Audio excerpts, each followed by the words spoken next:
চুরি নেই দেশে? বেগম পাড়া এমনি তৈরি হয় বাবার টাকা দিয়ে, বেগম পাড়া বানাচ্ছেন সব চুরি করা টাকা। এই যে প্রশাসনের উপরে যাদের রাগ, আজ আমি তো বাস্তবে দেখেছি ওদের সাথে মিশে, মাত্র কয়েকজন উপরে এই শয়তানরা এত কামিয়েছে, এত চুরি করেছে, এখন আর এই মানুষগুলো রাস্তায় বের হতে পারছে না ওদের কারণে। আজকেও কয়েকটা লাইভ দেখেছি, এসআই এবং এএসআই কনস্টেবল সাধারণ যারা ডাক দিয়ে বলছে আমাদের নিজেদের অপরাধের জন্য যদি শাস্তি দিতে চান আমাদের দিন, আমরা তো হুকুমের দাস ছিলাম, উপর থেকে যে মানুষগুলো আমাদের জীবনটা এভাবে নষ্ট করে দিল, আজ আমরা স্বাভাবিক জীবনে যেতে পারি না। অবশ্যই তাদেরকে আইনের আওতায় এনে শাস্তি দেন এবং ওদের সম্পদগুলো সব বাজেয়াপ্ত করেন। আমরা এটা চাই। বিশেষ করে এই যে মনিরুল, আমি নাম ধরে বলছি কারণ আমি ছিলাম কাউন্টার টেররিজমের এই মনিরুল, আসাদুজ্জামান, ডিসি মান্নান, হারুন তো শেষ হয়ে গেল, যেই কয়টা আছে এদের সম্পদগুলো আজ নেন, কারণ এগুলো একটা এদের বাবার সম্পদ না, সবগুলো জনগণের সম্পদ। আপনি বেতন কয় টাকা পান আমি জানি না, আমার দোলা ভাইও তো আছে, ওর সংসার চলে, আমার বাবার কাছ থেকে টাকা নেই। যশোর থানায় আছে, সেও তো এসআই, কই তার তো বেতন চা, তার দুইটা ছেলে মেয়ে নিয়ে সংসার চলতে চাই না, আমার বাবার কাছ থেকে টাকা নিয়ে চলা লাগে। তোমার বেতন নাই, তার চাইতে ডবল হইলো। 53 বছরে কাঙ্ক্ষিত মানের শান্তি আপনি দেখলেন কেমন? এখন তো শুধুমাত্র দেখতে বাকি আছে এই কোরআন দিয়ে দেশ চললে কেমন দেখা যায়। আরে ভাই, আমরা তো দেখলাম যে 53 বছরে কি পারে না, কেমন চলে, যেহেতু এটা বাকি আছে দেখতে, এটা তো দেখা যায় না। দেখে তো আল্লাহর কোরআনের 500 আইন দিয়ে ইউনিয়ন থেকে শুরু করে সংসদ ভবন পর্যন্ত যদি চলে কেমন দেখা যায়, আল্লাহ জানিয়েছেন ওটা আমি মিনি জান্নাত বানিয়ে দেবো। এটা যেহেতু চর্ম চোখে আমরা দেখে মরতে পারি, বলেন আমিন। খুব আশা, আমার খুব আকাঙ্ক্ষা লাগে আল্লাহ কোরআন দিয়ে দেশ চললে কেমন দেখা যায় পৃথিবীতে আমরা দেখিনি। সৌদি আরবে দেখেছি কিন্তু 100 ভাগ না 70 ভাগ। ফরিদপুর জেলার মধুখালী থানার অন্তর্গত মেঘচামি রকনি শহীদ ওমর আলী স্মৃতি চেয়ারম্যান মাঠ ময়দানে মহিলা মাদ্রাসা ও যুব সমাজের উদ্যোগে আয়োজিত 4th বাৎসরিক মহাবিশ্বের মহাবিশ্বর আমাদের মালিক, আমাদের মনিব, মহান রব্বুল ইজ্জাত ওয়াল জালালের মুখের পবিত্র বাণী কোরআনে কারীম তাফসীরুল কোরআন মাহফিলের স্বনামধন্য সভাপতি বিশিষ্ট আলেমে দ্বীন জনাব মাওলানা সিদ্দিকুর রহমান, সম্মানিত পরিচালক জনাব মাওলানা আলিমুজ্জামান, আলোচনা রাখলেন মাওলানা হোসেন আহমেদ মাহফুজ। আমাদের মঞ্চে এসেছেন আমাদের অভিভাবক, এ থানার সম্মানিত অফিসার ইনচার্জ শ্রদ্ধাভাজন ওসি মহোদয়। প্রশাসনের ওপরে যে ভুল ধারণাটা এখনো পর্যন্ত মানুষের কাটছে না, এটা দ্রুত যেন কেটে যায়, কারণ এটা থাকলে ওনারা স্বাভাবিকভাবে কাজ করতে পারবে না। মুসলিমীয় কিছু মানুষের অপরাধের জন্য আজ পুরা পুলিশ প্রশাসনটা জনগণের কাছে কালার হয়ে গেছে। যে মানুষগুলোর কারণে এগুলো হচ্ছে তাদেরকে শাস্তির আওতায় আনেন, এই মানুষগুলো তো সাধারণ। এনাদের ওপরে আজ যে ক্ষোভটা, রাগটা, আমার বাড়ির নিচতলায় একটা পুলিশ ভাড়া ছিল, 5 তারিখের পরে যে কোথায় গেছে আল্লাহ জানে, আর সে জানে, আর আসে না। কি অবস্থা গেল। আল্লাহ রাব্বুল আলামিন দ্রুত এর সমাধান যেন আমাদেরকে এনে দেন, স্বাভাবিক অবস্থায় যেন আমরা ফিরতে পারি, কারণ ওনাদের খালি দোষই আমরা অনেকে দেখি, ভালো কাজও আছে। 24 ঘন্টা ডিউটি এই পৃথিবীতে আমার মনে হয় কোনো শ্রেণী বিভাগের লোক যদি করে সেটা পুলিশ। অন্যান্য কর্মজীবনে যারা আছে তাদের সর্বোচ্চ 8 ঘন্টা 10 ঘন্টা করে ডিউটি করা লাগে, আর ওনাদের কোনো 8-10 নেই, 24 ঘন্টায় ডিউটি। ঘুমিয়ে আছে, যদি সাইলেন্ট বাজে দে ওই অবস্থায় ধরবে। জানে আমার যতটুকু বাস্তবতায় আমি দেখেছি, ওনাদের সাথে আমি অনেক মিশেছি। শুধু ফরজ কাজগুলো যদি প্রশাসনের মানুষগুলো করতে পারে, ফরজ যেগুলো আছে, আমার মনে হয় যে দায়িত্ব পালন করে তারা, পুরাটাই তাদের এটা আল্লাহ ইবাদত হিসাবে লিখে। কয়েকদিন আগে যশোরের শ্রদ্ধাভাজন এসপি স্যার মানে ঘোষণা দিয়েছেন, পুলিশের এই চাকরি আমি জান্নাতে যাওয়ার মাধ্যম হিসাবে নিয়েছি। অনেক দামি কথা। এরকম মন মানসিকতা বাংলাদেশে এখন প্রশাসনে যারা আছে প্রত্যেকের ভেতরে যেন আল্লাহ দান করে। আর ক্যান্সার যেগুলো, এই যে 3 ইঞ্চির মতো, এটা আসলে একটা ক্যান্সার। এই ক্যান্সারগুলোর তো হেদায়েত পাবে না, কারণ যারা মানুষের উপরে জুলুম করে তাদের হেদায়েতের রাস্তা বন্ধ হয়ে যায়। আল্লাহু লা ইয়াহদিল কওমাজ জালিমিন। আল্লাহ বলেন আমি জালেমদেরকে হেদায়েত দিচ্ছি না, দেবও না। ইয়াহদি এটা মোজারে, বর্তমান ভবিষ্যৎ, প্রেজেন্ট ফিউচার। এই জন্য যারা জুলুম করেছে এই মানুষগুলো আল্লাহর হেদায়েত থেকে, জান্নাত থেকে আপনি বঞ্চিত। আপনার দুনিয়াও শেষ, আখেরাতও শেষ। দুনিয়া তো আপনার শেষ হয়েই গেছে, আপনি টের পাচ্ছেন। আর আখেরাত যে কত ভয়ঙ্কর জালেমদের জন্য। জালেমরা হামজার মামলার আসামি না, এটা সরাসরি আল্লাহর মামলার আসামি। কথাটার ওজন টের পাচ্ছে, অনেক বেশি লোড এটা। আল্লাহ পাক বলেন ইন্নামাস সাবিলু আলাল্লাযিনা ইয়াজলিমুনান নাস। সূরা সূরা 25 নম্বর পারার 6 নম্বর পৃষ্ঠা 13 নম্বর লাইনের 42 নম্বর আয়াতের প্রথম অংশে আছে তাফসিরে ফি জিলালিল কোরআন। রব্বুল আলামিন বলেন অবশ্যই আমি আল্লাহ মামলা দায়ের করব, কেস দেব। বুঝতেছেন? আল্লাহ কেস দেবে। পুলিশের কাজে যদি কেউ বাধা দেয় তাহলে পুলিশবাদী কেস হয়। আল্লাহর কাছে বাধা দিলে আল্লাহবাদী কেস হবে। তাহলে পৃথিবীতে আল্লাহবাদী কাজ একটা আছে, সেটা জুলুম করা। জুলুম করা এটা কি বাদী কেস হবে?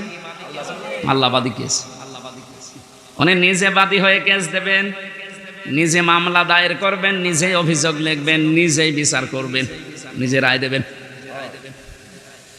কিছুদিন আগে আমাদের এই সিস্টেম ছিল, ওনারা নিজেরাই ধরে নিয়ে যেত, নিজেরাই লিখত, নিজেরাই উকিল, নিজেরাই বিচারপতি, নিজেরাই রায়। এইটা হয়েছিল আমার সাথে, আমি নিজে টের পেয়েছি, এই জন্য বললাম। সবাই না, এই সিস্টেম যদি আল্লাহ নিজে শুরু করে বলেন তো তখন আপনি কি করবেন? আপনি দেখেন সব কিছু দলীয়করণ করতে করতে এমন জায়গায় দেশটা নিয়ে গেছে, এমন দুর্নীতিগ্রস্ত হয়েছে দেশটা, জাতীয় মসজিদের খতিব পর্যন্ত পালিয়েছে। একটা দেশের কেন্দ্রীয় মসজিদের ইমাম যদি পালিয়ে যায় তাহলে বোঝা যাচ্ছে দেশটা কোথায় গিয়ে দাঁড়িয়েছে। তাহলে আল্লাহ নিজে বিচারপতি, নিজে রায় দেবেন। বিচারপতি যদি খারাপ হয়, যদি চরিত্রহীন হয়, যদি বিবেকহীন হয়, তার রায় যে কত মানুষের জীবন নষ্ট করে দেয় এর বাস্তব মানে কালামানি। আল্লাহ এমন ধরা ধরেছে বিসি পর্যন্ত নেই। আমার মনে হয় পৃথিবীর ইতিহাস তৈরি করে দিয়ে গেল এই লোকটা। ক্ষমতা যখন পেয়েছিল এবং দালালি যখন করতো, মনে হতো যে কি না কি হয়ে গেছে। ওর এক একটা কথা সবগুলো ইসলামের বিরুদ্ধে, আলেম ওলামাদের বিরুদ্ধে। আল্লাহ এমন ধরা ধরেছিলেন, পৃথিবীর ইতিহাসে আমি এত অপমান কাউকে হতে দেখিনি। কলার পাতা শুয়েও পার পাইনি। শেষে বেশিটা গেল উড়িয়ে, এখন আপনি টের পান। ওর অবস্থা ভালো না। আজকে দেখলাম মনে হয় আজরাইল দেখা করিস, মনে হয় বিদায় নেবে।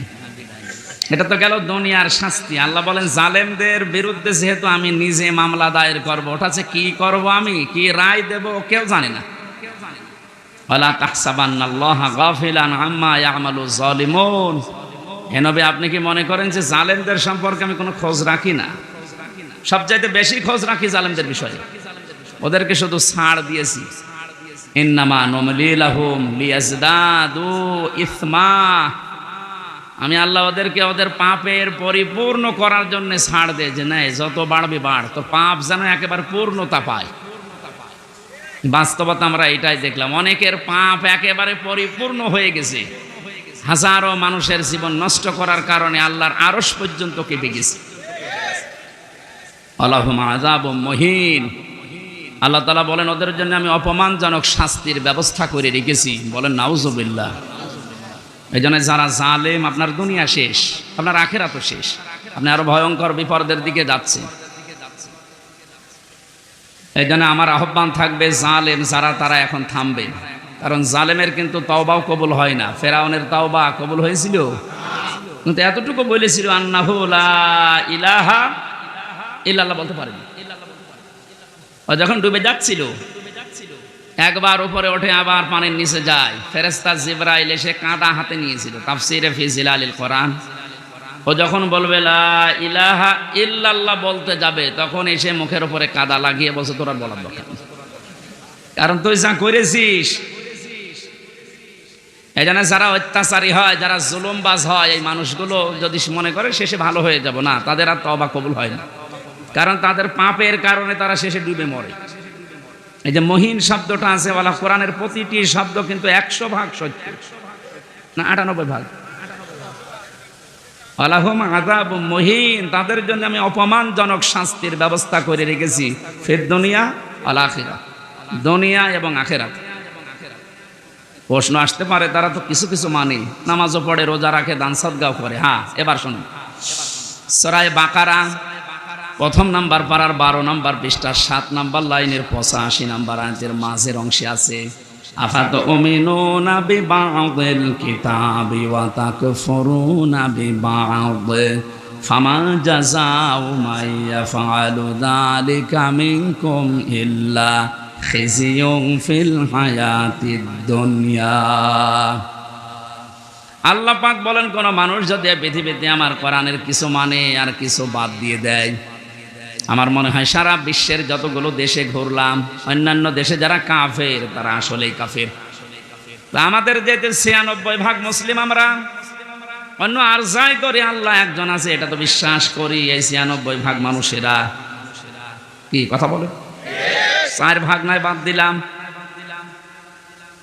এই মানুষগুলোর ভেতরে আল্লাহর এই আয়াতটা 100% আমার মনে হয় মিলে যায়। কিছু মানি আমরা কোরআনের, কিছু জানার পরও অস্বীকার করি, অহংকার করে মুখ ফিরিয়ে চলে যায়। এটা যদি কোরআনের সাথে কারো আচরণ হয়, আপনি নামাজের কথা বললে খুব ধীরস্থিরভাবে শোনেন, মেনে নিতে চান, রোজার কথা বললে খুব ভালোভাবে শোনেন, মেনে নিতে চান, নামাজ এটা যদি শুধু দুনিয়ার সাথে সম্পর্কিত হতো, আল্লাহর কসমে যে কোরআন আমি বলতাম না। এটা যেহেতু সম্পর্কিত আখিরাতের সাথে, এই জন্য আপনাকে আমি সতর্ক করছি, আর আপনি নিয়েই এসেছেন জানার জন্য। আর আমি 2টা সিস্টেম বলছি। কিয়ামতের ময়দানে আল্লাহ পাক যখন বিচারের ব্যবস্থা করবেন, বিচারের প্রথম ধাপে আল্লাহ দুনিয়ার মানুষকে তার সামনে ডাকবেন স্রেফ একা একা। আমি আমার ঈমান থেকে কথা বলছি, যারা শুনছেন নিজের মনে করে শুনবেন যে প্রত্যেকের জন্য একই কথা। প্রতিটি মানুষ যখন আল্লাহর সামনে দাঁড়াবে, স্রেফ কয়জন করে? আরো জোরে বলেন না। অনেকে ছড়িয়েছে না কিয়ামতে অনেক বাবা অনেক দাদা লক্ষ লক্ষ মুরিদ নিয়ে উঠবে, এটা দাহা মিথ্যা কথা। সূরা মারইয়াম 16 নম্বর পারা 10 নম্বর পৃষ্ঠার 15 নম্বর লাইনের 95 নম্বর আয়াত, এটা শেষ নাম্বার রুকুতে আছে। এটা আছে ইবনে কাসিরের ভেতরে, নাকি আরো দলিল দেওয়া লাগবে? হ্যাঁ, কি আরো দলিল দেবো নাকি? আর তো দলিল নেই, কোরআনের উপরে আর দলিল আছে? আল্লাহ পাক বলেন, প্রতিটি মানুষকে আমি আল্লাহ কিয়ামতে আমার সামনে বিচারের জন্য ডাক দেব প্রথম ধাপে একা একা। কয়জন করি? কেউ থাকবে না পাশে। একটু নিজের দিকে মিলান তো এই বাস্তবতাটা। আপনি নিজে দাঁড়িয়ে আছেন আল্লাহর সামনে, আল্লাহ এবার জিজ্ঞাসা করবে, হামজা 2024 সালের আগস্ট মাসের 31 তারিখ পর্যন্ত তোরে মাফ করে দিলাম, যা। শুধু সেপ্টেম্বরের 1 থেকে 6 তারিখ, এই 6 দিনের হিসাব দিয়ে তুই জান্নাতে চলে যা। ও ফরিদপুরবাসী, আমার যতটুকু বাস্তবতা আমি যা দেখতে পাচ্ছি, আমার যা ঈমান আমল আছে, আমার তো এই 6 দিনের হিসাব এখনো জোগাড় করা সম্ভব না। আপনারা পারবেন না?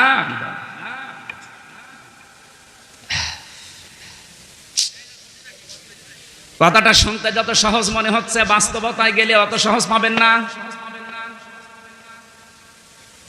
আল্লাহর সামনে নিজেকে দাঁড় করান, যার জন্য আপনি অবৈধ পথে ইনকাম করছেন, অবৈধ পথে বেছে নিয়েছেন, কি হবে এদের দ্বারা?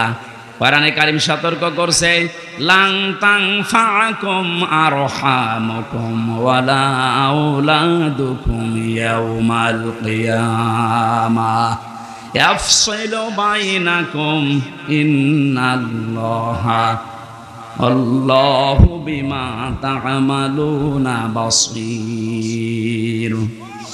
সূরা মুমতাহিনার 2 নম্বর আয়াতে আছে লাং তানফাকুম, এটা 3 নম্বর আয়াত।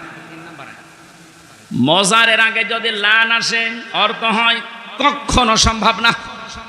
এখানে অনেক আলেম বসে আছে, এই যে লাং তানফা নাফা ইয়ানফাউ, এটা মজারে, এর আগে লাং দিয়েছেন। আল্লাহ নিজে গ্যারান্টি দিচ্ছেন কখনোই সম্ভব না, কখনোই উপকার করতে পারবে না। তোমাদের সম্পদ আদি, তোমাদের সন্তান আদি কিয়ামতের ময়দানে কেউ তোমার উপকারে আসবে না। আল্লাহর এই কথাটা যদি আমরা 100 ভাগ বিশ্বাস করতাম, এই দেশে হাজারো মানুষের অবৈধ ইনকাম বন্ধ হয়ে যেত। আমরা ওই যে কিছু ভাষা বিশ্বাস করি, এই জন্য আমাদের অবৈধ পথ বন্ধ হয় না।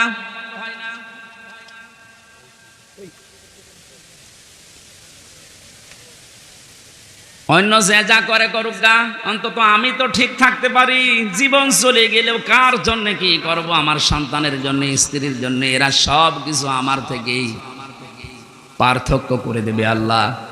সেঙ্গায় ফৎকার দেওয়ার সঙ্গে সঙ্গে যত রকমের সম্পর্ক ছিল আপনার দুনিয়ায়, আল্লাহ বলেন ফালা আনসাবা বাইনাহুম। নসবের বহু বছর আনসাব, কোন সম্পর্ক আর বাকি থাকবে না, সব কাট করে দেবেন। যা নিজের স্ত্রীকে দেখার পরও বলবেন কে তুমি? আমার তো দুনিয়ায় বিয়েই হয়নি, বউ পাবো কোথায়?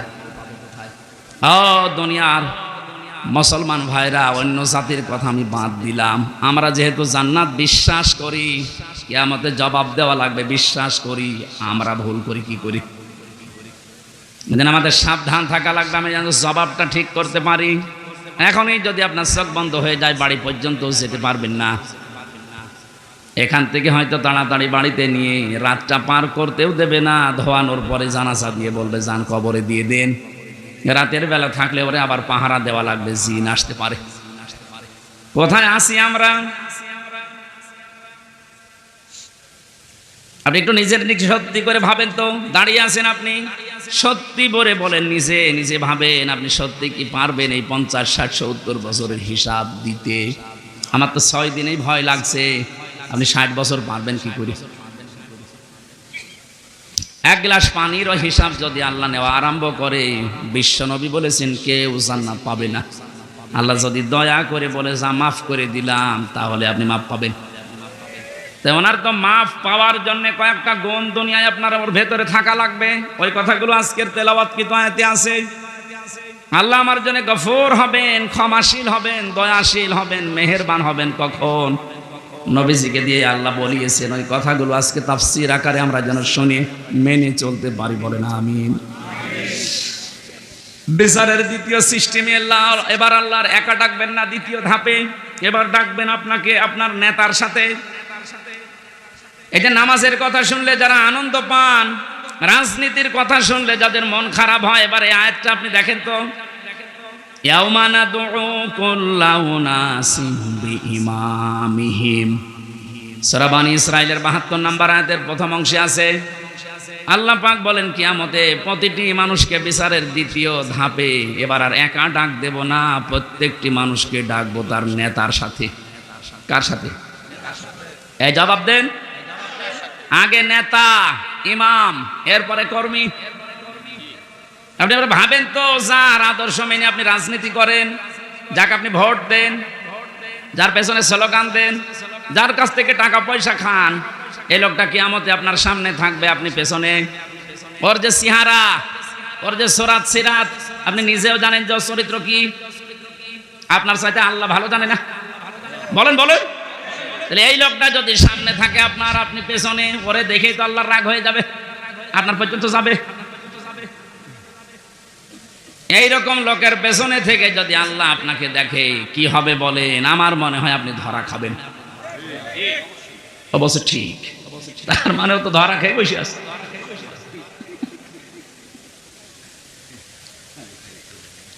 না, আসলে তো ঠিকই বলেছে, কারণ যেরকম চলে ঠিক ওই রকমই কায়দায় বলছে। আমরা যেন ধরা না খাই, এই জন্যই তো সতর্ক করছি।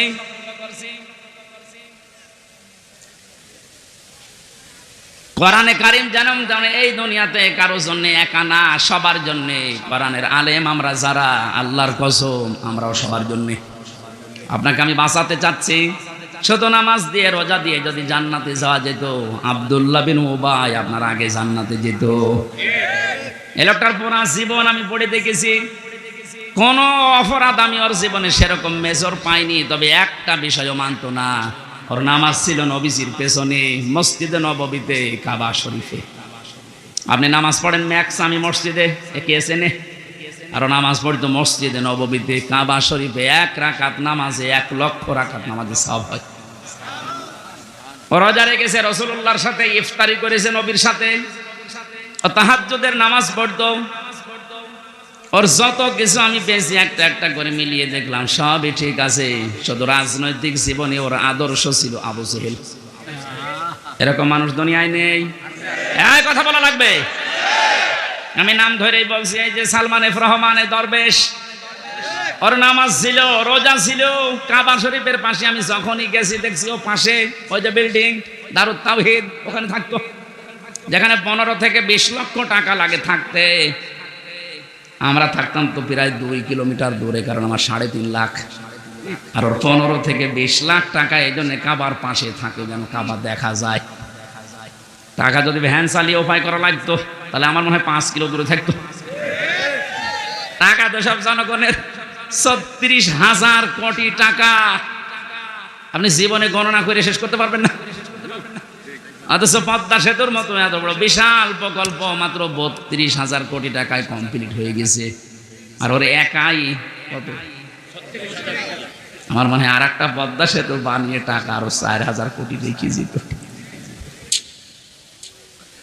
এই লোকটার সাথে আব্দুল্লাহ বিন উবাইর আমার মনে হচ্ছে মিল আছে। ওর নামাজ, রোজা, কাবা শরীফ দেখা, ইফতারি করা সব ঠিক আছে।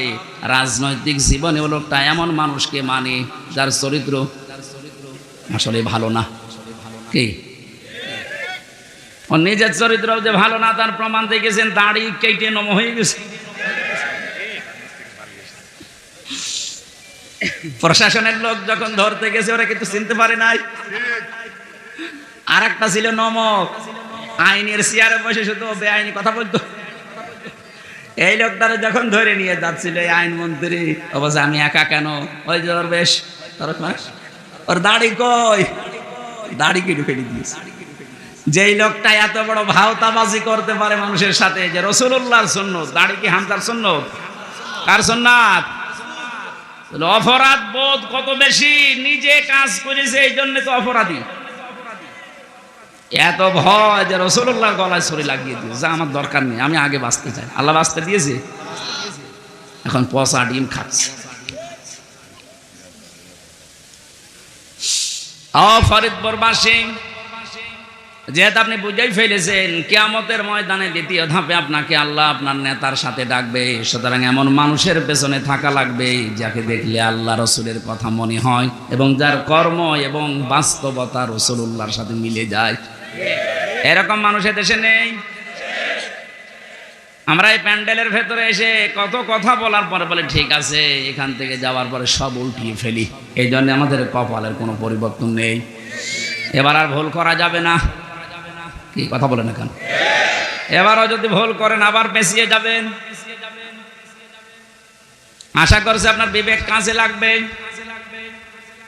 এজন্য কোরআনে কারিমের নামাজের কথা বললে আপনি ভালোভাবে মেনে নিয়েছেন, রোজার কথা বললে মেনে নিয়েছেন, অন্যায় যেখানে প্রতিবাদ সেখানে, এটার আরবি নাম জিহাদ।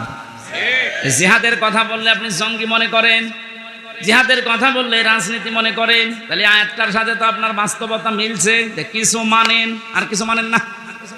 এই আচরণ যদি কোরআনের সাথে কেউ করে, আল্লাহ বলেন কি হবে জানো? ফামা জাযাউ মা ইয়াফআলু যালিকা মিনকুম ইল্লা খিজিয়ুন ফিল হায়াতিদ দুনিয়া।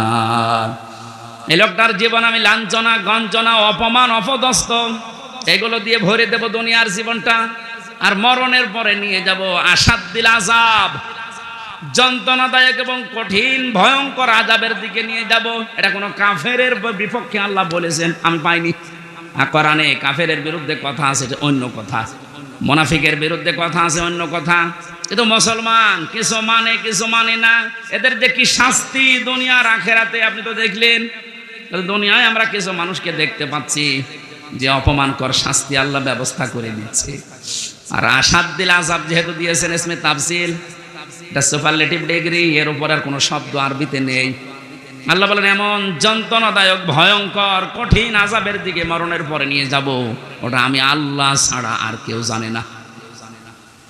এজন্য জালেম যারা, আপনাদের দুনিয়া শেষ হয়ে গেছে, আখিরাত তো আপনি শেষ করে ফেলেছেন। আপনাদের জন্য বড় আফসোস লাগে আমাদের। আমরাও যদি কোনো জুলুম করি আমরা নিজেরা আজকে থেকে থেমে যাব, কারণ জালেম মাজলুম এই দুইটা শব্দ ভয়ঙ্কর। ইত্তাকি দাওয়াতাল মাজলুম ফাইন্নাহা লাইসা বাইনাহু ওয়া বাইনাল্লাহি হিজাব। নবীজি বারবার জানিয়েছেন উম্মতেরা, যাই করো মজলুমের বরদোয়া থেকে নিজেকে বাঁচিয়ে রাখবা, কারণ মজলুমের বরদোয়া আর আল্লাহর ভেতরে কোনো হেজাব পর্দা থাকে না, সরাসরি কবুল হয়ে যায়। আজকে কোরআনে কারিমের এই ময়দানে যারা এসেছি কিছু কথা শোনার জন্যে, প্রথমে দোয়া করে নিচ্ছি, আল্লাহ আমার জীবনে যেন কোনো জুলুম না থাকে, আমার দ্বারা কেউ যেন মাজলুম না হয়ে যায়, তুমি আমাকে রক্ষা করবা, বলেন আমিন। যিনি আমাদেরকে এই মাহফিলে নিয়ে এসেছেন আমরা তার শুকরিয়া আদায় করছি, আলহামদুলিল্লাহ। দরুদ আর সালাম পড়ছি আমাদের নবী মুহাম্মদ রাসূলুল্লাহ সাল্লাল্লাহু আলাইহি ওয়াসাল্লামের প্রতি।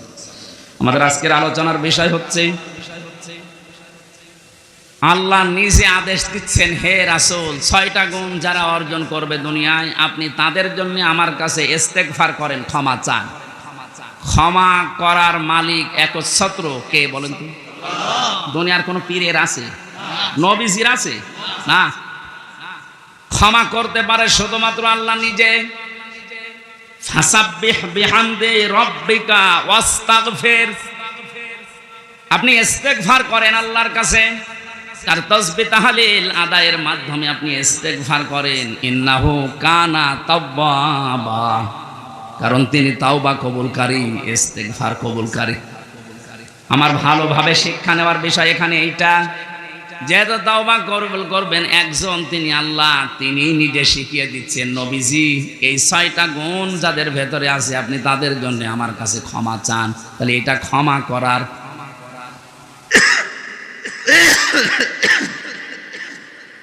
এই আয়াত থেকে বোঝা যাচ্ছে আল্লাহ এই 6টা গুণ বিশিষ্ট মানুষদেরকে ক্ষমা করবেন বলে জানিয়েছেন।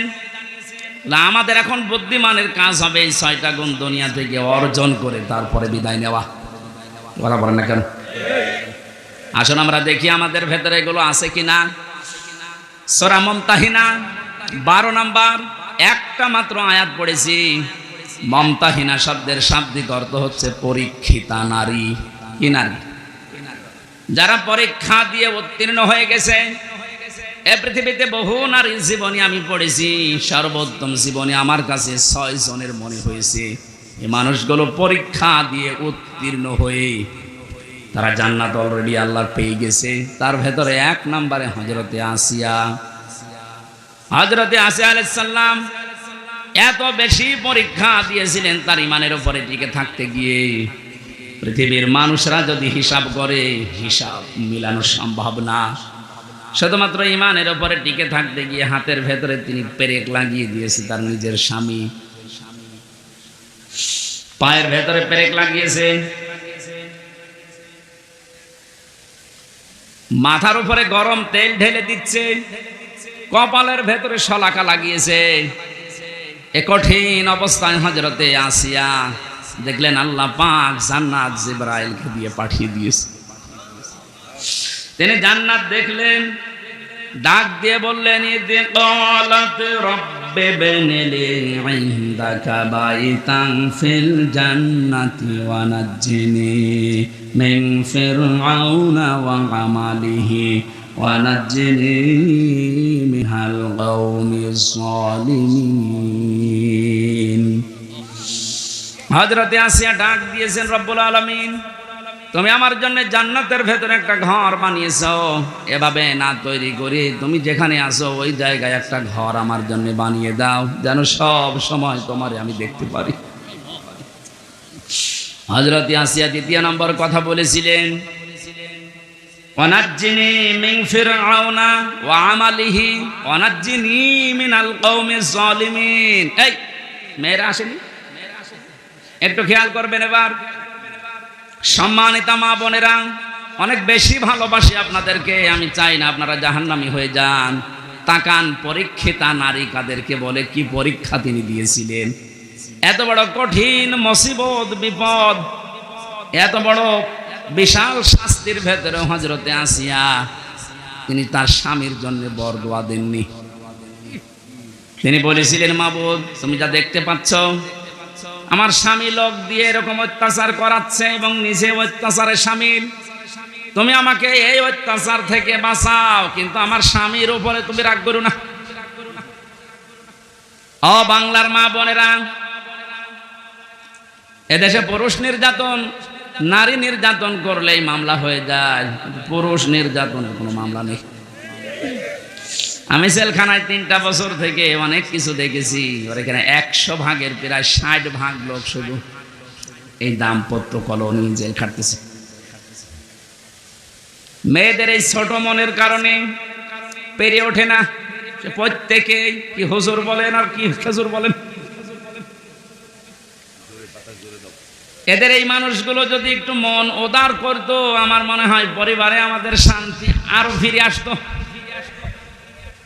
বাস্তব দেখেছি যে জল্লাদটা এখন আছে, আগে তো শাহজাহান ছিল, ও মারা যাওয়ার বের হয়ে মারা গেছে, এখন নতুন একজন দায়িত্ব পেয়েছে, ইলিয়াস, চট্টগ্রামে বাড়ি। লোকটাকে একদিন বললাম, ভাই কি অবস্থা বলেন তো। আমার বলছে, হুজুর আমার এখন 35 বছর বয়সে আমি জেলখানায় এসেছি, এর 17 বছর ছিলাম আমি সৌদি আরবে, আর আমার এখন ফাঁসির আসামি আমি। আমার যদি এখন যাবজ্জীবন হয়ে জেল খাটা লাগে, কমপক্ষে 22 বছর জেলে থাকা লাগবে। 35 থেকে 17, এরপরে 22, হিসাব করে দেখেন 74 বছর হবে। কত? 74 বছর বয়সে লোকটা জেলখানা থেকে বের হবে। খুব বড় অপরাধ করে গেছে না, পুরা জীবনে আমি শুনেছি যে কি কি করতেন। সৌদি থেকে 17 বছর পরে বের হলাম, দেশে আসার পরে বিয়ে করলাম। বিয়ে করার পরে আমার বউর সাথে আমার মায়ের মিল নেই, সব জিনিস আমি চাহিদা মতো পূরণ করেছি, কিন্তু মাকে আর ওই ছোট বোনকে কিছু দিলেই ওর মন খারাপ হয়ে যায়। দিন রাত নেই, সব সময় শুধু মনোমালিন্য, ঝগড়া। শেষ পর্যন্ত আর পারলাম না যে আমার সম্পদ আমার মাকে দেই, আমার বোনকে দেই, ওর সমস্যা কি। সংশোধন করার জন্য একটা থাপ্পড় দিয়েছিলাম, ও ছাতা গেছে মুইরে, একটু জোরে। এই লাগবেন, বসুন। মারা যাওয়ার পরে তো বউ মারা কেস, প্রথমে ফাঁসি হয়ে গেল, এরপরে যাবজ্জীবন। এখন 22 বছর থাকা লাগবে আমার, 11 বছর চলছে। আমার তো বের হতে হতে আমার বয়স হয়ে যাবে 74 বছর। কি করব আমি? আমারে বলছিল, আপনি তো ওয়াজ করেন, বাইরে যে অন্তত একটু বলেন যে আমার মতো বিপদে যেন কেউ না পড়ে, কারণ আমি খুব বড় অপরাধ করিনি, আমি তো ঠিক রাস্তায় ছিলাম, মাঝখান থেকে একটু মিস্টেক হয়ে আমার জীবনটাই নষ্ট হয়ে গেল। ইলিয়াসের বউ এখনো পর্যন্ত আছে বাইরে। ইলিয়াসের যখন শুনেছে যে ওর যাবজ্জীবন জেল হয়ে গেছে, প্রথমে ফাঁসির কথা শুনে মেয়েটা কি, সে তো মারা গেছে। তার যে শাশুড়ি ছিল, এই শাশুড়ি এবং শ্বশুর পরবর্তীতে ওর মা বাবার উপরে এই মেয়েটার জন্য বহু অত্যাচার চালিয়েছিল। ভেতরে যেহেতু যোগাযোগ বিচ্ছিন্ন ছিল, কষ্টের কথাগুলো যখন এসে এসে আমার কাছে বলতো, আমি নিজেই কেঁদে ফেলতাম যে এই লোকটা তো সেরকম মেজর অপরাধ না, আর তো মারার জন্য মারে নাই, শুধু সংশোধনের জন্য একটা থাপ্পড় দিয়েছিল, ছাতা মরে গেছে।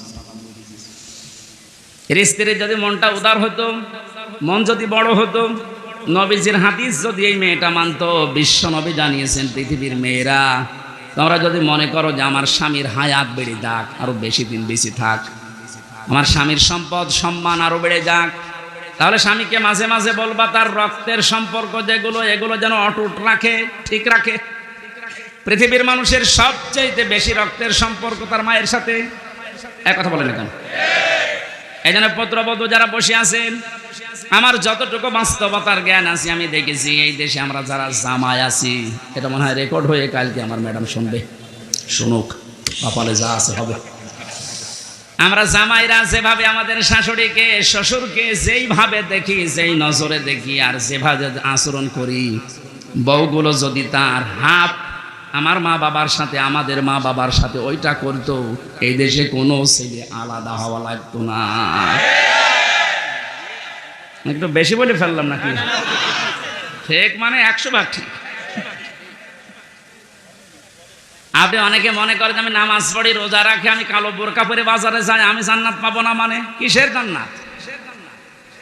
আপনি তো মানুষের অধিকার নষ্ট করেছেন। আপনি একটু উদার হতে পারেন না? কি করবেন আপনি সম্পদ বেশি নিয়ে? এই মেয়েটাকে খারাপ করার পেছনে ওই মেয়েটার মা আর ওর বড় বোন ওখান থেকে শুধু বুদ্ধি দেয়, ওই তাড়াতাড়ি আলাদা হয়ে যা, আরামে খেতে পারবি। হ্যাঁ, এখানে তাকবীর দেওয়ার দরকার নেই, সব বোনাস হয়ে যাচ্ছে আর তাকবীর দিচ্ছে। যেহেতু পয়েন্টটা এসেছিল, মা বোনেরা হাতে পায়ে ধরে বলছি আপনাদেরকে, বাঁচতে যদি চান 4টা যে ফরজ কাজ আছে তার ভেতরে কিন্তু স্বামীর সেবা, স্বামীর মন জয় করা আপনি পারছেন না। শয়তানের ধোকায় হোক, হ্যাঁ শয়তান তো বসে নেই, আপনাদেরকে জাহান্নামে নিতে চায়, এই জন্য স্বামীর গুরুত্ব আপনার মন থেকে তুলে দিয়েছে। অথচ নবীজি জানিয়েছেন, আমি যদি এই পৃথিবীতে আল্লাহ বাদে কাউকে সেজদা করার অনুমতি দিতাম, মেয়েদের কানে কানে বলতাম স্বামীর পায়ে সেজদা করো। কত দামি জিনিস, আর তাকে ধরে ধরে আপনি অপমান করেন, মারেন। আমি তাফসীর থেকে একটা পয়েন্ট লিখেছি, ইহুদিদের মেয়েদের ভেতরে স্বভাবগুলো আছে। আল্লাহর নবী জানিয়েছেন এই পৃথিবীর ময়দানে দাজ্জাল তার মিশন চালু করার জন্য 7টি কাজ করে যাচ্ছে, কিয়ামত পর্যন্ত এটা করবে। মেয়েরা যারা এসেছেন আপনারা যেন সাবধান হয়ে যান, এই জন্য বলছি দাজ্জালের মিশন হচ্ছে 7টি। আর ইহুদিদের মেয়েদের যে গুণগুলো আছে এগুলো আমাদের ভেতরে প্রবেশ করাতে চায়। মহিলা প্যান্ডেলে যারা আছেন আপনি মেলাবেন, আমি তাফসীর থেকে তুলেছি। 1 নম্বরে আন্নানা। আন্নানা বলা হয় ওই সমস্ত মেয়েদেরকে যে মেয়েরা স্বামীকে বলে তুমি যা করবা সব আমার জন্য, আর বাকি সব ডিলেট। এরকম মেয়েদের মন দেশে নেই। এটা দাজ্জালের একটা মিশন। প্রথম যেই মেয়েকে দাজ্জাল টার্গেট করবে, মনে করবেন ওর ভেতরে এই গুণটা পয়দা হবে, এই দোষটা, যে যা করবা তুমি সব আমার জন্য, বিয়ে আমারে করেছো, এখন তোমার মা বাবা বোন ভাই যা আছে চাচা ফুফু সব ডিলিট করো। এরকম মন, এরকম কথা বলে, এরকম বউ দেশে আছে না নেই? আপনি বিশ্বাস করতে পারেন ওই মহিলাকে দাজ্জাল টার্গেট করেছে, ওকে জাহান্নামে নেওয়ার জন্য। 2 নম্বরে মান্নানা, যে মহিলা খালি খোঁটা দেয়, বাবার বাড়ির কথা তুলে মাঝে মাঝে স্বামীর মনে কষ্ট দেয়, খোঁটা দেয়, তুমি আমারে চেনো, আমি চেয়ারম্যানের মেয়ে, আমার ভাই একটা মাস্তান। 3 নম্বরে হান্নানা, যে স্বামীর খেদমত করা দরকার, খেদমত নেয়। যদি বলেন একটু আমি যে 8 ঘন্টা ডিউটি করে আসলাম, একটু পানি দাও, তুমি ডিউটি করেছ আমি কি বসেছিলাম, পানি নিজে ঢেলে খাওয়ার, আমার একটু ঢেলে দাও। 4 নম্বরে বেশি কান্নানা, অহংকারী, হয়তো সম্পদের, রূপের অথবা বংশের, সব সময় যারা অহংকার করে চলে এই শয়তানের টার্গেটে পরিণত হয়েছে। 5 নম্বরে বেশি হাদ্দাকা, স্বামীর পছন্দের যারা গুরুত্ব দেয় না। নবীজি জানিয়েছেন বাজার থেকে যদি স্বামী কিছু নিয়ে আসে, পছন্দ যদি নাও হয়, সামনাসামনি কোনো কথা বলবা না। অথচ আপনি আপনার টার্গেট মতো, সমর্থ মতো এত কষ্ট করে একটা শাড়ি নিয়ে আসবেন, জীবনও ওর মনই পাবেন না। এরকম বউ আছে? কান হাত তোলেন তো। এই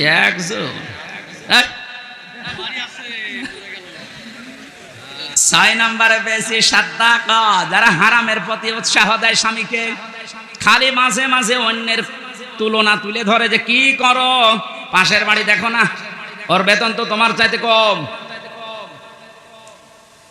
এই যে হারামের প্রতি আপনি উৎসাহ দিচ্ছেন, লোক নবীর স্ত্রীর সাথে আপনাকে জাহান্নামে থাকা লাগবে। কথা বুঝতেছেন? নিজের চরিত্র ভালো তাতে কি হয়েছে? আপনি যদি হারাম কাজের প্রতি উৎসাহ দেন, কাউকে সাহায্য করেন, কিয়ামতে আপনি লূত নবীর স্ত্রীর সাথে জাহান্নামে থাকা লাগবে। এটা তো আমি বানালাম নাকি? সূরা আরাফ 8 নম্বর পারার 20 নম্বর পৃষ্ঠা 3 নম্বর লাইনে 83 নম্বর আয়াত তাফসীর থেকে বলছে, আল্লাহ রাব্বুল আলামিন দুইজন ফেরেশতাকে পাঠালেন। দুইজন ফেরেশতা এসে লূত নবীর কাছে এসে বলে, আল্লাহর নবী, আপনার উম্মতদেরকে নিয়ে আপনি এখান থেকে চলে যান, আমরা মাগরিবের সময় আল্লাহর গজব এখানে নাজিল করব। কিন্তু সাবধান, ফাআনজাইনাহু ওয়া আহলাহু ইল্লা ইমরাতাহু কানাত মিনাল গাহবিরিন। আপনার স্ত্রীকে আপনি নিতে পারবেন না, যারা আছে বাকি সবাইকে নিয়ে যান। আপনাকে যারা স্বীকার করেছে আপনার উম্মত, নিয়ে যান, স্ত্রীকে নেবেন না। প্রশ্ন আসতে পারে, লূত নবীর স্ত্রীর চরিত্র খারাপ ছিল? না না, পৃথিবীর কোন নবীর স্ত্রীর চরিত্র খারাপ ছিল না, কারণ হারাম রক্তের ভেতরে আল্লাহ নবীদের রক্ত ঢোকান নাই। এই জন্য নবীদের স্ত্রীর চরিত্র ভালো ছিল। কিন্তু এই মহিলা চরিত্রহীনাও ছিল না, চরিত্র খারাপও ছিল না, কিন্তু তলে তলে চরিত্রহীন মানুষদেরকে সাপোর্ট করত। ওই জামানায় একটা গণা ছিল, পুরুষে পুরুষে জেনা, মহিলা মহিলায় জেনা করতো, ওইটাও সাপোর্ট করতো, নিজে করতো না, শুধু সাপোর্ট করতো। একটু চিন্তা করেন তো, এত বড় একটা জলিলুল কদর নবী লূত আলাইহিস সালাম, তিনি ইব্রাহিম নবীর ভাগ্নে, এত বড় নবীর ভাগিনা, নিজে নবী, তার স্ত্রী নবীর স্ত্রী হওয়ার পরেও নিজের চরিত্র খারাপ না, চরিত্রহীনাও ছিল না, শুধু হারাম কাজ যারা করে তাদেরকে সহযোগিতা করতো, সাপোর্ট করতো, ভালোবাসতো। ঠিক আছে, এইটা করার কারণে আল্লাহ তাকে বললেন, ছেড়ে দাও ওকে, আমি জাহান্নামের, ওকে গজব নাজিল করে ধ্বংস করে জাহান্নামে দেব। ও রাজবাড়ি ফরিদপুরবাসী, অনেকেই মনে করছে আমার নিজের চরিত্র তো ভালো, আমি কোনো অন্যায় কাজে যাই না, কিন্তু এমন মানুষকে সাপোর্ট করেন যার চরিত্র ভালো না। এই দেশের কথা বলছি না, এক কথা বলছেন না কেন? মা বোন যারা এসেছেন, হযরতে ফাতেমাতুজ জোহরাকে আল্লাহ যে দুইটা কারণে জান্নাতের নেত্রী বানিয়েছেন মেয়েদের, তার এক নম্বরে কোনো দিন তিনি স্বামীকে হারাম কাজে উদ্বুদ্ধ করেননি। না খেয়ে থেকেছেন 3 দিন পর পর, আপনি সহ্য করতে পারবেন? 3টা দিন মানে 72 ঘন্টা না খেয়েছিলেন নবীর মেয়ে, তারপরও স্বামীকে দিয়ে কোনো হারাম কাজ করতে উদ্বুদ্ধ করেননি। আর আপনার কোনো অভাব নেই, এরপরও স্বামীকে দিয়ে বাম হাতের ইনকাম করান। আজকে একটা এসপির স্ত্রী তার স্বামীর বিরুদ্ধে নিজে মামলা দিচ্ছে। সম্মানিত মা বোনেরা, আমাদের হুঁশ হবে একদিন, যেদিন আজরাইল আসবে, ওই সময় হুঁশ হয়ে আর লাভ হবে না।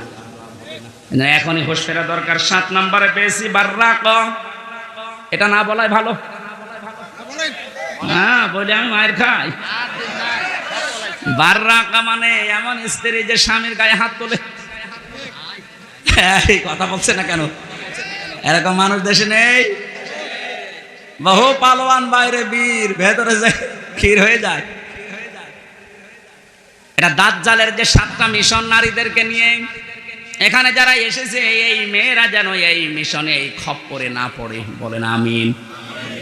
এত বড় কঠিন মুহূর্তেও হযরতে আসিয়া তার স্বামীর জন্য বরদোয়া দেননি। হ্যাঁ, তিনি বলেছিলেন, আল্লাহ তুমি আমাকে বাঁচাও, নাজ্জিনি মিন ফিরআউনা ওয়া আমালিহি ওয়া নাজ্জিনি, একালিপ করে টান আছে, তুমি আমার স্বামীর অত্যাচার এবং যাদেরকে দিয়ে অত্যাচার করাচ্ছে এই জালেমদের কবল থেকে তুমি আমাকে বাঁচাও, কিন্তু আমার স্বামীর উপরে তুমি গজব দিও না।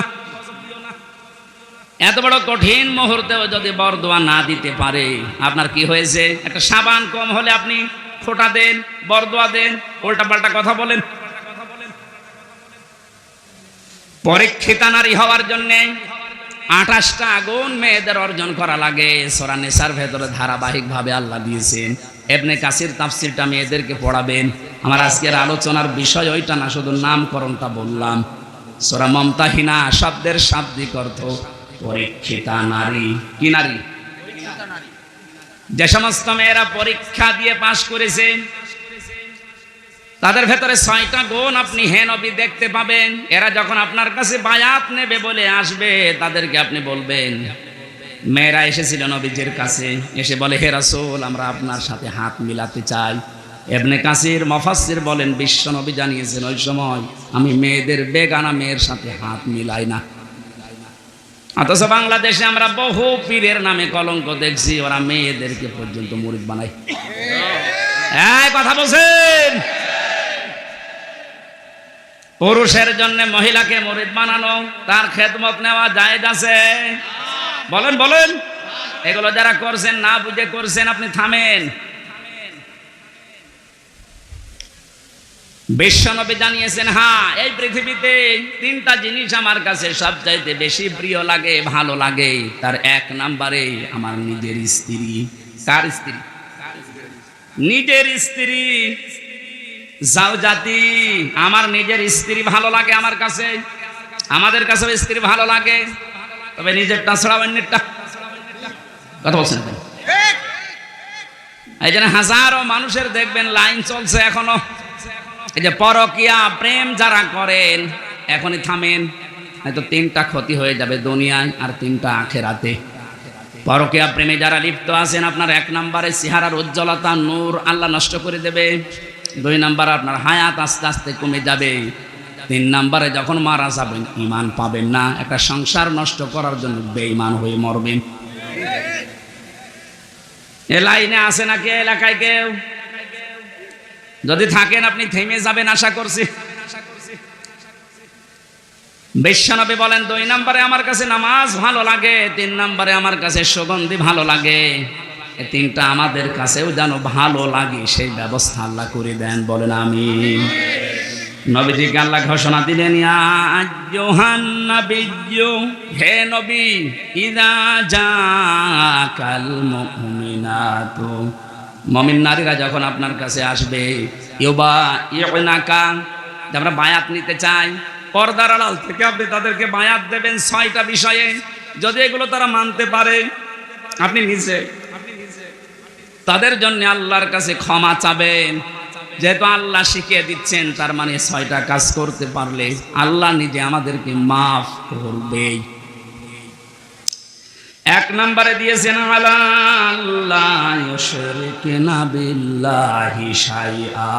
এখান থেকে একটা মাসলা বের হয়। বসেন তো, বসেন, লাগবেন, বসেন। এখান থেকে একটা মাসলা বের হয়, পৃথিবীতে যদি কেউ মুরিদ হতে চান, বায়াত নিতে চান কারো কাছে, এই 6টা বিষয়ে বায়াত নেওয়া লাগবে। বাংলাদেশে এখন 48,000-এর উপরে পীর আছে। কত? ভারতের এই কলকাতার, আসামে আরো বেশি। আমি তো 17, 18, 19, 20 এই সমস্ত সালগুলোতে ভারতের এই কয়েকটা রাজ্যে দেখেছি, ও ঘরে ঘরে পীর। বিশেষ করে মুর্শিদাবাদ, আরে নদিয়া, হুগলি, এই সমস্ত জায়গায় জায়গায় পীর। পীরটা ওরা ব্যবসা হিসাবে নিয়েছে।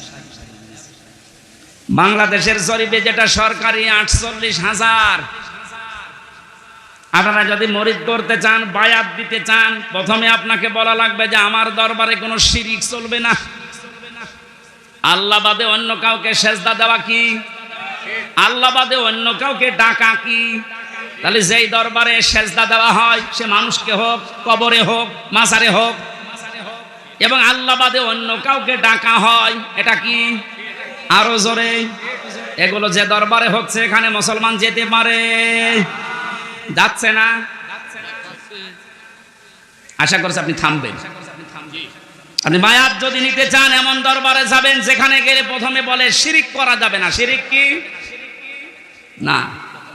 পুরা কোরআন শরীফের ভেতরে আমি 4 প্রকার শিরিক পেয়েছি প্রধানত। শিরিক বিল জাত, শিরিক বিল সিফাত, শিরিক বিল ইখতিয়ারা, শিরিক বিল হুকুক। এ প্রত্যেকটা আবার 4 প্রকার করে আছে। 4 4 16 প্রকার। এটা আবার প্রতিটা 4 প্রকার করে আপনি 48 প্রকার পাবেন। এরপরে 72 প্রকার, এরপরে 120 প্রকার দেওয়া আছে। তাফসীরে হাক্কানি খোলেন, শিরিক 120 প্রকার পয়েন্ট আকারে দিয়েছে। এতগুলো শিরিক যদি এখন পয়েন্ট আকারে একটা একটা করে বলতে যায়, আমি সব লিখেছি, সময় যাবে, আর গরমে আমারও সহ্য হচ্ছে না। এই জন্য খুব তাড়াতাড়ি করছি। এগুলো একটু পড়ে নেবেন যে শিরিক, আল্লাহ যেটা পারে ওটা অন্য কেউ পারে, এটা বিশ্বাস করার নাম শিরিক। এই কথা বলেন। আইন তৈরি করতে পারে শুধুমাত্র আল্লাহ, এটা অন্য কেউ পারে বিশ্বাস করে যদি কেউ কাজ করে সেও মুশরিক। এখানে 53 বছর তো চললো, আমরা দেখলাম বাবা চালিয়েছিল, স্বামী চালিয়েছিল, চাচাও চালিয়েছে 9 বছর, বউ চালিয়েছে অনেক দিন, ভাবিও চালিয়েছে, সবাই চালিয়েছে মানুষের তৈরি করা নিয়ম নীতি আইন কানুন দিয়ে। এটার সাথে দ্বিমত আছে? বলেন বলেন। 53 বছরে কাঙ্ক্ষিত মানের শান্তি আপনি দেখলেন কেমন? এখন তো শুধুমাত্র দেখতে বাকি আছে এই কোরআন দিয়ে দেশ চললে কেমন দেখা যায়।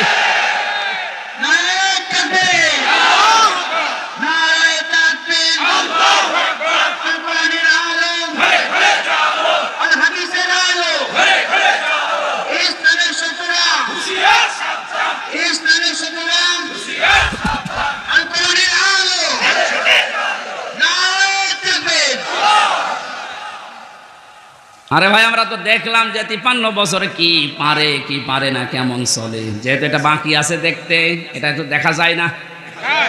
দেখে তো আল্লাহর কোরআনের 500 আইন দিয়ে ইউনিয়ন থেকে শুরু করে সংসদ ভবন পর্যন্ত যদি চলে তো কেমন দেখা যায়। আল্লাহ জানিয়েছেন ওটা আমি মিনি জান্নাত বানিয়ে দেব। এটা যাতে চর্মচোখে আমরা দেখে মরতে পারি, বলেন আমিন। খুব আশা আমার, খুব আকাঙ্ক্ষা লাগে আল্লাহ কোরআন দিয়ে দেশ চললে কেমন দেখা যায় পৃথিবীতে আমরা দেখিনি। সৌদি আরবে দেখেছি কিন্তু 100 ভাগ না 70 ভাগ। তাই যে শান্তি পাওয়া যায় মাঝে মাঝে ওখানে, ওটা যদি 100 ভাগ হতো, 30 ভাগ বাকি আছে এখনো। আমাদের দেশটা যদি 100 ভাগ আল্লাহর আইন দিয়ে আমরা চালাতে পারি, আপনি দেখবেন পৃথিবী কেমন শান্তি স্বস্তি নিরাপত্তা ফিরে আসে। আজ মেয়েদেরকে অনেকে জুজুর ভয় দেখাচ্ছে, চুরি নেই দেশে, বেগম পাড়ায় এমনি তৈরি হয় বাবার টাকা দিয়ে বেগম পাড়া বানাচ্ছেন, সব চুরি করা টাকা।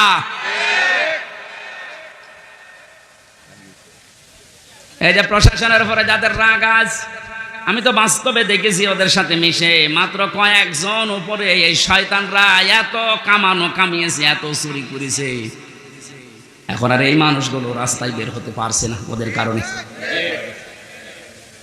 আজকেও কয়েকটা লাইভ দেখেছি, এসআই এবং এএসআই কনস্টেবল সাধারণ যারা ডাক দিয়ে বলছে আমাদের নিজেদের অপরাধের জন্য যদি শাস্তি দিতে চান আমাদের দিন। আমরা তো হুকুমের দাস ছিলাম, উপর থেকে যে মানুষগুলো আমাদের জীবনটা এভাবে নষ্ট করে দিল, আজ আমরা স্বাভাবিক জীবনে যেতে পারি না। অবশ্যই তাদেরকে আইনের আওতায় এনে শাস্তি দেন এবং ওদের সম্পদগুলো সব বাজেয়াপ্ত করেন। আমরা এটা চাই। বিশেষ করে এই যে মনিরুল, আমি নাম ধরে বলছি কারণ আমি ছিলাম কাউন্টার টেররিজমের এই মনিরুল, আসাদুজ্জামান, ডিসি মান্নান, হারুন তো শেষ হয়ে গেল, যেই কয়টা আছে এদের সম্পদগুলো আজ নেন, কারণ এগুলো একটা এদের বাবার সম্পদ না, সবগুলো জনগণের সম্পদ। আপনি বেতন কয় টাকা পান আমি জানি না, আমার দোলা ভাইও তো আছে, ওর সংসারে চলে না, আমার বাবার কাছ থেকে আরো টাকা নেই। যশোর থানায় আছে, সেও তো এসআই, কই তার তো বেতন চা, তার 2টা ছেলে মেয়ে নিয়ে সংসার চলতে চাই না, আমার বাবার কাছ থেকে টাকা নিয়ে চলা লাগে। তোমার বেতন নাই, তার চাইতে ডবল হইল না, হচ্ছে না। যে মানুষগুলো আছে সাধারণ মানুষকে উল্টাপাল্টা ধারণা না করে উপরে যাদের নির্দেশে এগুলো হয়েছে বা হচ্ছে, বিশেষ করে এই চুরিদারি করা, এদের এই টাকাগুলো সব এখন রাষ্ট্রের কোষাগারে জমা নেন। যদি না দেয় ওদের বউ ছেলে মেয়ে যেগুলো হারাম খেয়ে খেয়ে মানুষ হয়েছে ওগুলো রাষ্ট্রের কাজে লাগান, দরকার ওদেরকে বিক্রি করে টাকা নেন। চুরির এইটা যদি আমরা শপথ নিতে পারতাম যে চুরি করব না, চুরি বন্ধ করব, এ দেশটা কিন্তু দাঁড়িয়েছে তো। এক দরবেশই যদি এত টাকা চুরি করে থাকে, বাকি যারা দরবেশের ভান ধরি তাদের অবস্থা কি? ওরা আসেনি না, জেনা করা যাবে না, এ জেনা শুধু হাতের জেনা, মুখের জেনা, চোখের জেনা, অন্তরের জেনা, লজ্জা স্থানের জেনা। এই জেনাগুলো আজ বন্ধ করার জন্য যে যেখানে আসি ওই জায়গা থেকে দায়িত্ব নেওয়া লাগবে, বিশেষ করে মেয়েদের আগে, কারণ জেনা এ শব্দ শুরুই আল্লাহ করেছেন মেয়েদের দিয়ে।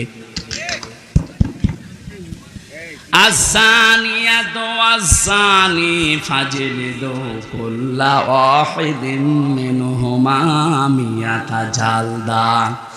আল্লাহ পাক বলেন জেনাকারিনী এবং জেনাকারী, আগে কার নাম? মেয়েদের নাম। এজন্য মা বোনেরা আপনারা নিজেদেরকে কন্ট্রোল করেন। এই মোবাইলটা, এই ফেসবুক এবং কম্পিউটার, এই সমস্ত জিনিস দিয়ে আজ মানুষ জেনার লাইনে এগিয়ে যাচ্ছে। আগে হ্যালো হ্যালো, এরপরে শেষ পর্যন্ত লজ্জার স্থান দিয়ে শেষ হয়। যে এলাকায়, যে দেশে, যে অঞ্চলে জেনা বেড়ে যায়, প্রকাশ্য হোক গোপনে হোক, ওখানে আল্লাহর 8টা গজব নাজিল হয়। কয়টা? এমন মহামারী রোগ আল্লাহ ছড়িয়ে দেয় যার চিকিৎসা পৃথিবীতে নেই। এজন্য আমরা সাবধান হব। আমাদের দেশটা জেনা যেগুলো চলছে, এগুলো কি করে বন্ধ করা যায় নিজ উদ্যোগে, পারিবারিকভাবে, সামাজিকভাবে। আর দাজ্জুস লা ইয়াদখুলুল জান্নাহ, নবীজি জানিয়েছেন দাজ্জুস জান্নাতে যাবে না। দাজ্জুস বলা হয় ওই পুরুষকে যে তার মেয়েকে, যে তার বউকে, তার বোনকে, তার মাকে কন্ট্রোল করতে পারে না। ওগুলো আরো মানুষ দিয়ে দেখায়, শান্তি পায়। এই পৃথিবীতে একটা মাত্র প্রাণী আছে যে তার লজ্জা স্থান উল্টা করে মানুষকে দেখিয়ে আনন্দ পায়, তার নাম কুকুর। নাম কি? লজ্জাস্থান ঢেকে রাখার জন্য কিন্তু অনেক বড় লেজ আল্লাহ তাকে দিয়েছে, কিন্তু লেজ উল্টো করে দেখায়। কথা বলছে না কেন? আপনার শরীর ঢাকার জন্য এত বড় কাপড়ের ব্যবস্থা, 12 হাত, এরপরও আপনার পেট দেখা যায়, এরপরও আপনার পিঠ দেখা যায়। কুকুর যেমন নিজের লজ্জাস্থান থেকে আনন্দ পায়, আপনিও এক প্রকার কুকুর। এর চাইতে নিকৃষ্ট ভাষা আর বলতে পারলাম না।